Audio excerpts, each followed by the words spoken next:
Hello, today we are going to do life in the UK test, which is required for ILR and British citizenship application, as you already know. I'm sorry, I have been very busy during the last couple of weeks, so I couldn't upload anything. So this is the test number 8 in English. So let us start. As usual, these are three key facts that everyone should remember, because some of you might have not seen my previous videos, and if you join now, so these are the three things, the most important things that you have to remember. There are 24 questions in the test, and you must answer 18 of them correct to pass the test, and the total time for this test is 45 minutes, which is more than enough to do 24 questions if you are fully prepared to do the test. So let us jump on to the first question. The first question is, what is the capital city of Northern Ireland? So we have four options: Belfast, Dublin, Cork, and Edinburgh.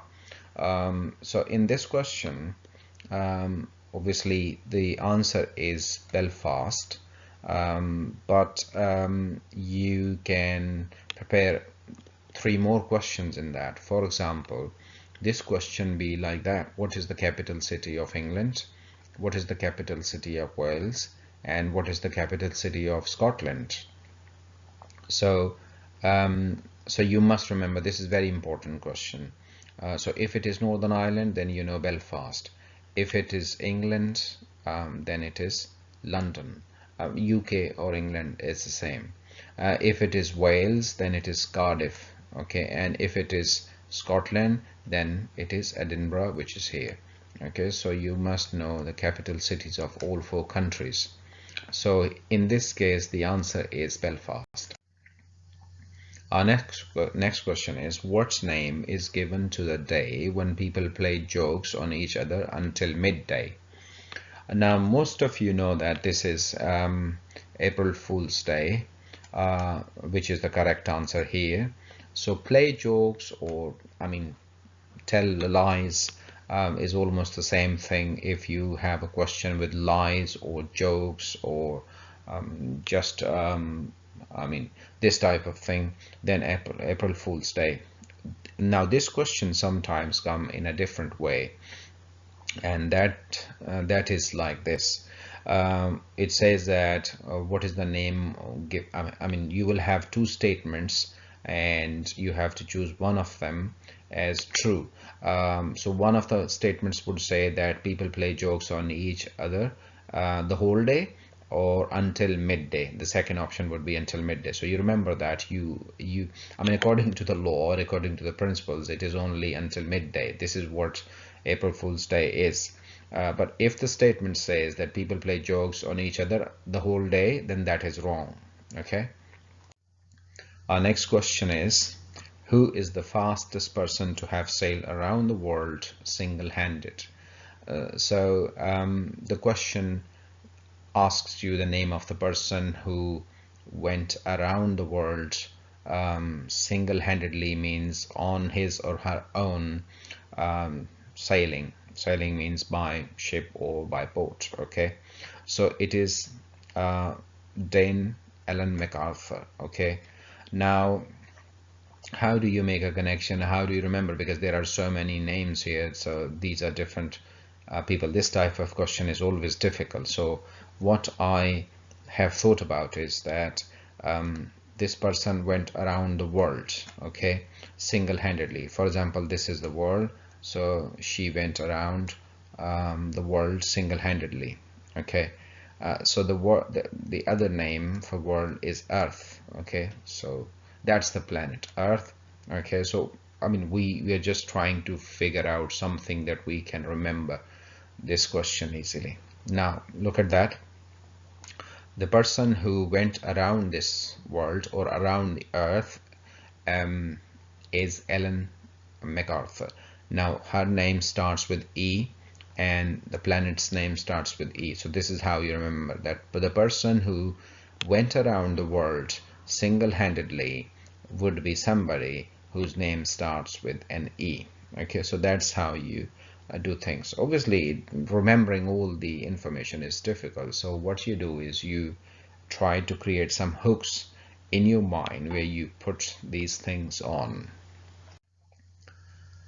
The next question is, when did the First World War end? So the First World War ended on 11th of November 1918. Okay, so that is a very famous question. That is a very, very important question at the same time.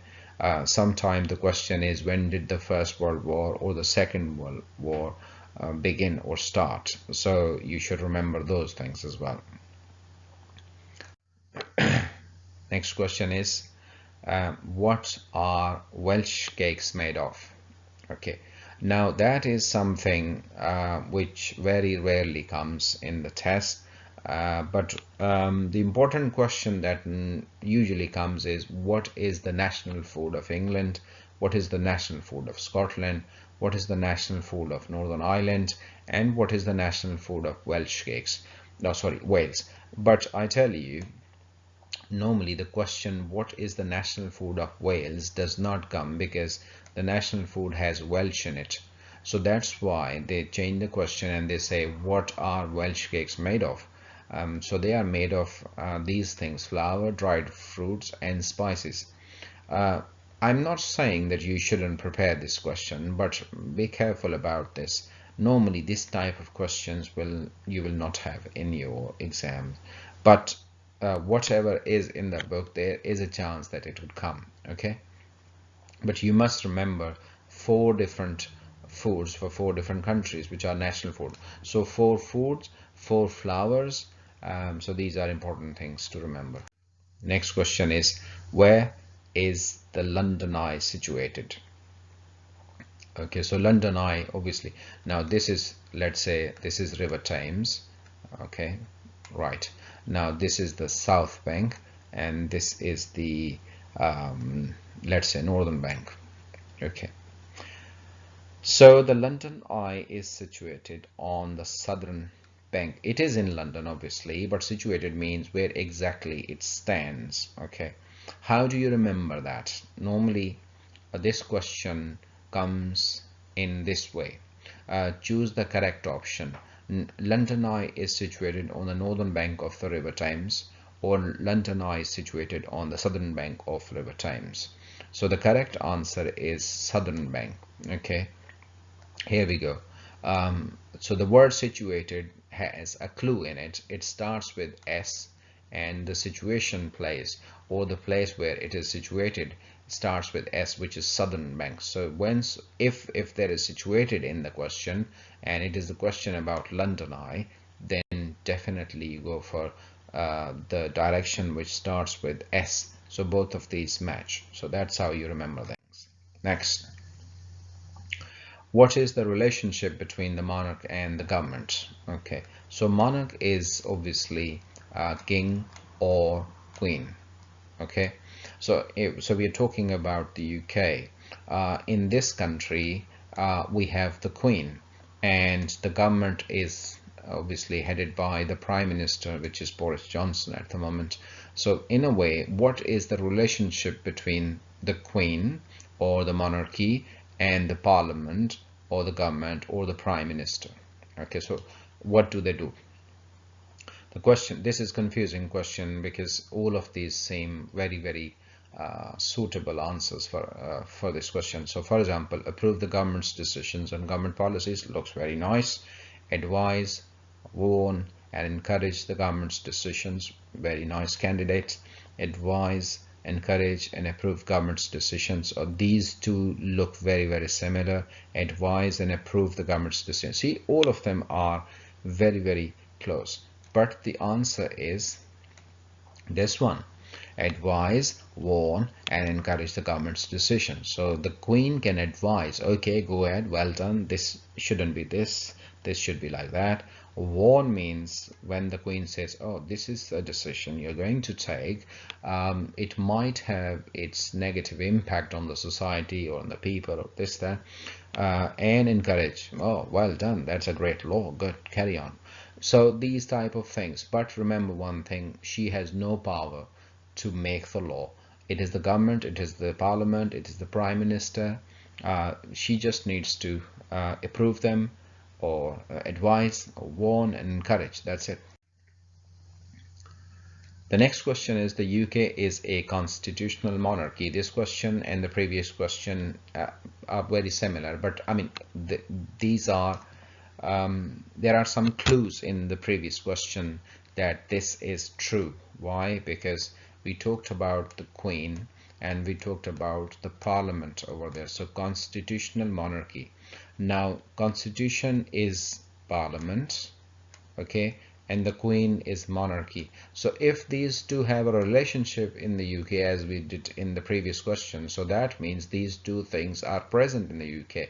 So this question, this answer should be true. Why? Because constitutional means where you elect members parliament through elections, and monarchy means when you have a king or a queen in a country. So these two things are there in the UK. So we have the Queen, we have the Parliament, so it is a constitutional monarchy. You understand that? Most countries have some countries have presidents only, like in the United States. So the country is ruled by the president, so that's a different system. Now in some countries there are presidents and then there are the prime ministers, okay, so that is very close to this system, but the president is not monarch, so that's why these are still called means constitutional governments or democracies. But here in the UK we have the Queen, we have the Parliament, so constitutional monarchy is true in this sense. I hope you understand that. It's a bit complicated, but if you read about the governments in the book, that is very simple then. Next question. What do you need to apply to become a permanent resident and or citizen of the UK? Choose two options. Look at that. British driving license? No, we don't need that. To be able to speak and read English? That's correct. And a British university degree? No. The next question is a good understanding of life in the UK? Yes. Now this one is B1, okay, and this one is life in the UK, okay. Right, now try to understand why we choose this. A driving license, see, you might have known people who have British passport or who have indefinite leave to remain, but they can't drive, they don't drive, they travel by trains and buses. So this is, I mean, use your common sense as well to answer sometimes. You might have known, or there might be people in your family who have British passport or ILR, but they haven't been to a university. So these two are not required. To be able to speak and read English is B1. Okay, that's why everybody who is applying for indefinite leave to remain or British passport is required to do B1 test and understanding of life in the UK. That's why you're doing this life in the UK test. So these are the two tests. Okay, now if some solicitor tell you that you don't require this one or you don't require that one, show them this question. This is right in the book, okay, and this is the official book of the government, where they tell you straight away, even in the first couple of pages, they tell you that you have to do B1 in life in the UK if you have to do apply for ILR or British citizenship. So I hope you understand that. Next question is, which British scientist was awarded a Nobel Prize for discovering the structure of the DNA molecule? Now DNA, if you are a student of science, then you know that it's a structure like that. I mean, obviously I can't make it here, and then there is another loop that's going that way. So hold on, if I could make, oh yes, that's much better, and the other loop is going this way, okay, and then there is a wall around this. This is called DNA, and DNA is present in cells, in molecules, in our body. So now we know this structure. We draw, see that I have drawn this here. and you might have seen pictures in your children's books. So who discovered this structure that DNA is like that? So we have Alan Turing, Sir Frank Whittle, Sir Christopher Cochrane, and Francis Crick. So this is the person who did that. I mean, it was a team, some American scientists, some British scientists, so he was one of them. So that's why you have this question. So Francis Crick is the guy who won Nobel Prize for discovering the DNA molecule. Okay. Next question. Who established the Church of England? Now, very simple answer is Henry VIII. Okay. So this is the guy who married 6 times, and he was the father of Elizabeth I. Okay. Queen Elizabeth I. So the queen that is now we have in the UK is Queen Elizabeth II. So Henry VIII established the Church of England. Here is a brief history. So he had a wife whose name was Catherine of Aragon. She was a Spanish princess. So from her, Henry had 2 daughters, Elizabeth and Mary.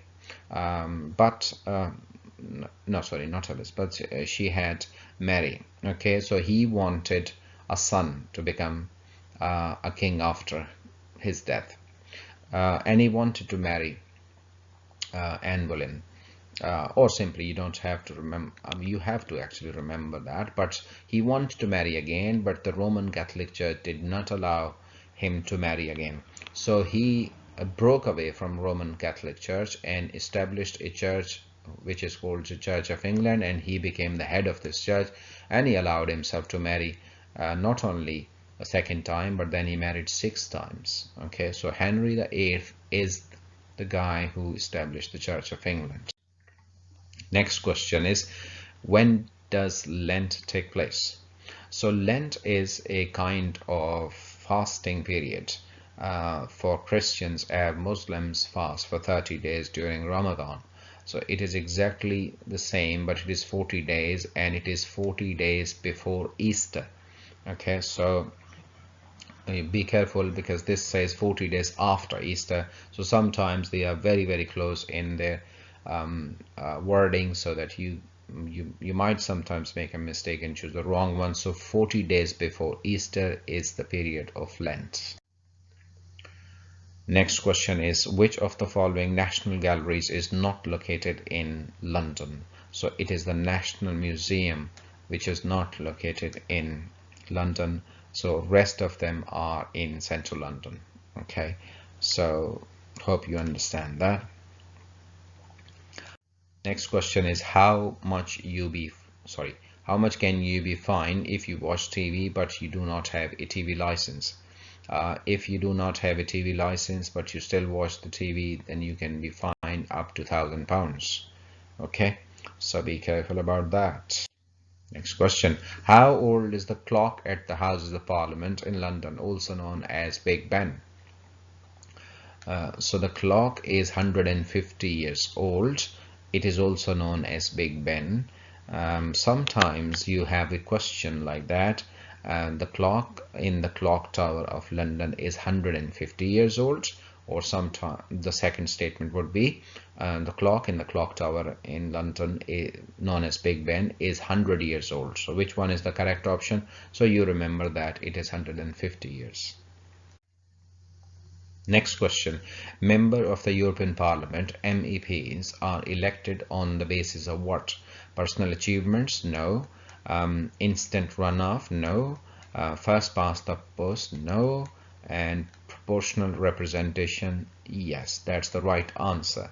So this is the one, the third one, first past the post. I underline this.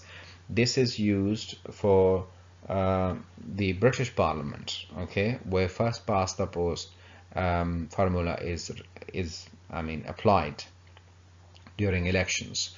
But for the election of MEPs, it is proportional representation. So proportional representation means that a number of people are elected based on the proportion of population. Just give you an example. For example, if there is an area where there are 50 people and one if there is a formula that out of 50 we will have one candidate, so here one person would be elected as MEP. If there are 100 people, then there would be 2 people elected for MPs. If there are 150, so obviously 3. So for every 50 you have one candidate, so that is called proportional representation.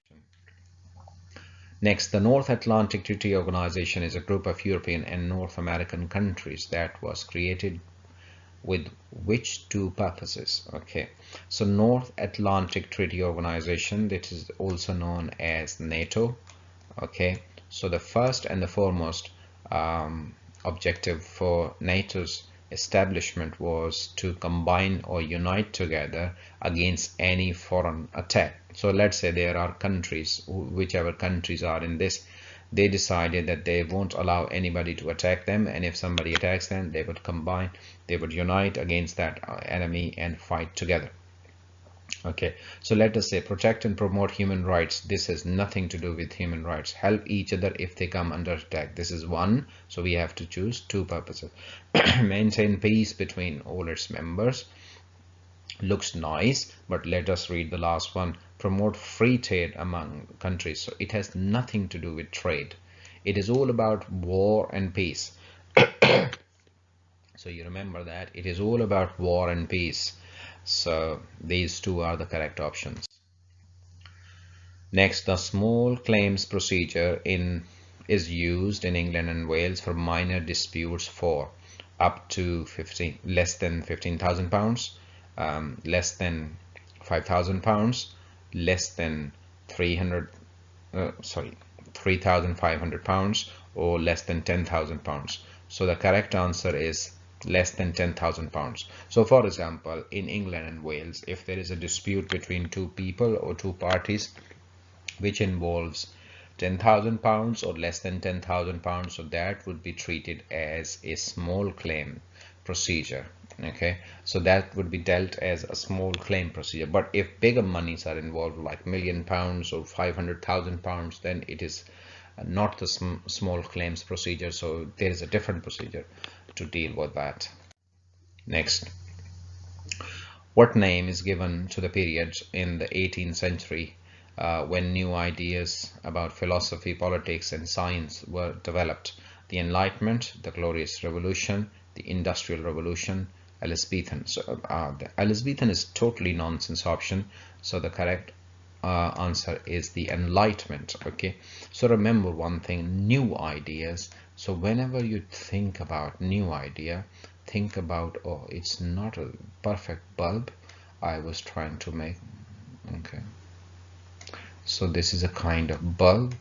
Okay, let me, so why I do make pictures, so that you remember this. Enlightenment, see that Enlightenment has light in it, L-I-G-H-T, and when there is light, you can see things, you can see everything, or you can see things very bright. So new ideas are bright, new idea is just like light. So Enlightenment means light, light of new ideas. Okay, so this is the right option. Next question is, what is the meaning of Magna Carta?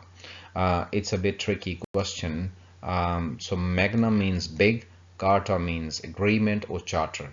Now look at this. Both of these look very nice. So forget about them. The King's Charter is wrong. The Small Charter is wrong. This is absolute. Now we have to choose one of these. Okay. In terms of meaning, both of them are okay. Okay, because Magna means big, or big also means great, and Carta means charter. But the correct option is the Great Charter. Okay, that's the right option. When did the Wars of Roses end? Okay, so this was a war that was fought for about 30 years. It ended in 1485. Okay, so that's, I mean, we don't have any clues or clicks or tricks to remember that. So some of the questions you just have to remember as they are. Okay, which of the following is the responsibility of the Chancellor of Exchequer? This word Exchequer is very important. Okay, let me explain this and you will find the answer. In Exchequer, you have the word Jack. Okay, so do you remember something? I mean, now it's a online world. Everything is done online, mobiles, technology. Okay, but in the old times, not. I mean, still it is still available. Checks are a piece of paper where you write somebody some money, and they go to the bank and they I mean deposit that, and that money is transferred. Okay, so check has something to do with money, check has something to do with banks, and it has something to do with economy. Okay, now education has nothing to do with business, oh sorry, money. Agriculture has nothing to do with money. Economy, yes, this is the right answer, but let us see the last. Defense has nothing to do with money in terms of this. Okay, so this means check is money, and money, dealing of money, is economy. Okay, so that's the right option. Next question. In which British university did Isaac Newton study? No questions about that, no thinking about that. Cambridge University. You must remember that. It's a very, very important question. Isaac Newton is a big name, and Cambridge is the university that he went to. And the last question is, who invented England? Who invaded England after the Romans? So after the Romans, Anglo-Saxons invaded England. Now that is something you have to remember. Okay, so that is the last question. That is the end of the test, and I hope you understand. Thanks for watching. If you have any questions, let me know, and I'll try to help you. Do practice, apply these formulas, apply these principles on whatever you do. Read the book and do practice online. That's it. Not a big ask. Okay, thank you so much for watching, and I wish you all the best. Bye.